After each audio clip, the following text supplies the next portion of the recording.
Hey, what is going on YouTube?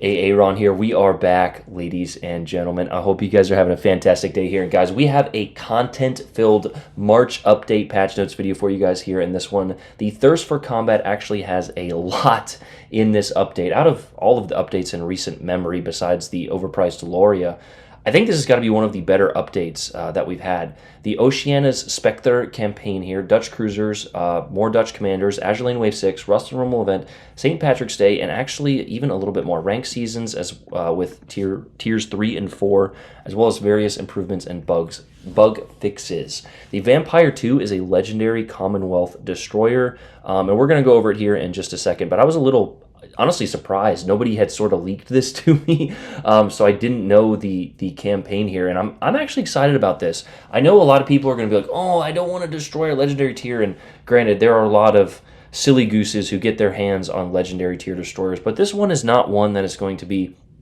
you know, decimating the ranks anytime soon. It's basically just an altered light or daring rather, with one rack of 5 torpedoes, and we'll go ahead and review it now.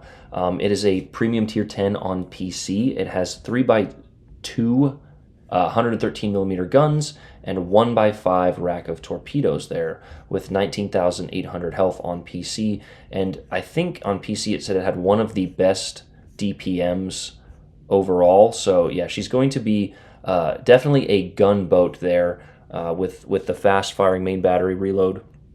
Fast main battery reload with high DPM, high fires per minute, good AP, or AP with improved penetration angle, so good AP there. Good torpedo damage and range with the ability to single fire, improved acceleration that can be further enhanced with engine boost, and very good concealment. It also has some good utility here with crawling smoke generator and 5-kilometer hydroacoustic search. So this thing is going to be a very good, utility destroyer, just being able to do a lot of everything, which is truthfully what the better destroyers in this game do. So, yeah, cons, small health pool, only 1 torpedo rack, and poor firing angles, weak AA defenses, slow, long cooldown on crawling smoke generator. So you will have to time a lot of your stuff and make sure that your torpedoes hit if you want to be somewhat effective, or, you get them in the right spots. But setting those fires and, of course, switching to AP there on broadside targets when applicable is going to be one of your must-haves in order to do well in that ship. But that is going to be the campaign. I'm super excited about that, honestly. I wasn't expecting that. But on top of that, we get Hector Waller here as a commander with his new main base trait perk of hard over heck there. Let's see what it does. Reduces rudder shift by time by up to 5% and increases incoming fire dispersion by up to 3%. His unique skill is Scrap Iron Flotilla, reducing incoming damage to your destroyer by up to 0.4% per 1% HP lost. So towards the end of your HP lost there, it's going to be a good amount. On top of that, it increases your main battery traverse speed by up to 0.06 degrees per 1% HP lost.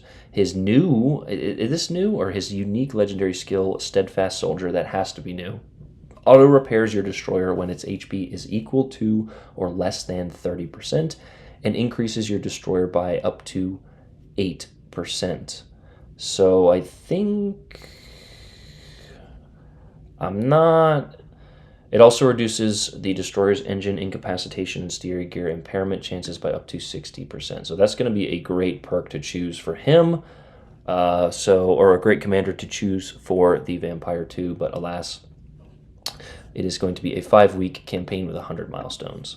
So be prepared for that. We've already gone over the Dutch cruisers in early access. I will try and link that video below as I get an email here at midnight. And then here we are on the Dutch cruisers.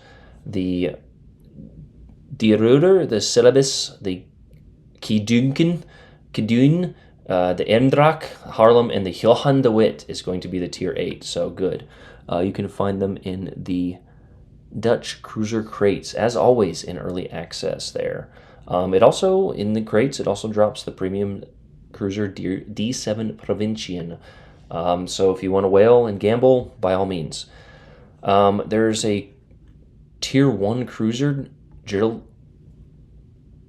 Gileadlad.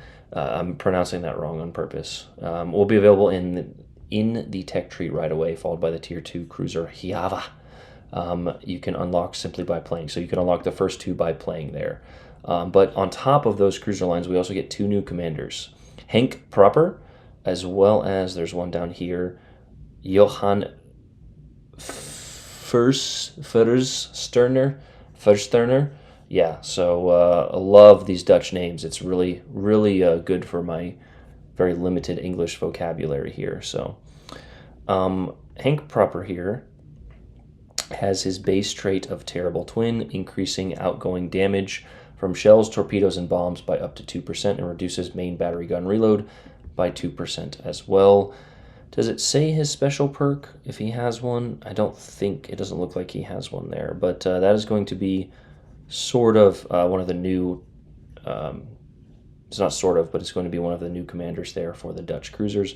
And then we have Mr. Johan here, which in the patch notes anyway, it says is going to be a great, probably the better pick for the Dutch cruisers here. As it says, abilities are perfectly suited for the new Dutch cruisers.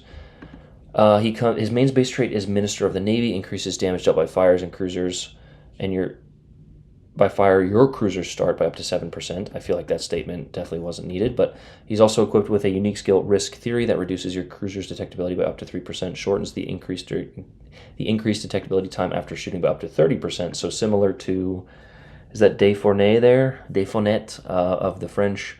It's one of those commanders as well as increasing outgoing damage while your cruiser is undetected by up to 5%. So good, probably better for those airstrikes or island concealment there. So you have an additional 2 weeks to complete the calendar until April 7th. So it's one of those where if you play every day, you can get it for free. If not, you're going to have to use doubloons to unlock days you missed. Typical war gambling fashion there. Azur Lane Wave 6, we've already gone over that in today's video. I will link it again. I'll try to for those who have not seen it. Rust and Rumble was actually a genuinely fun event when played in the past. So we may be taking a few of you guys out in that and doing that on stream.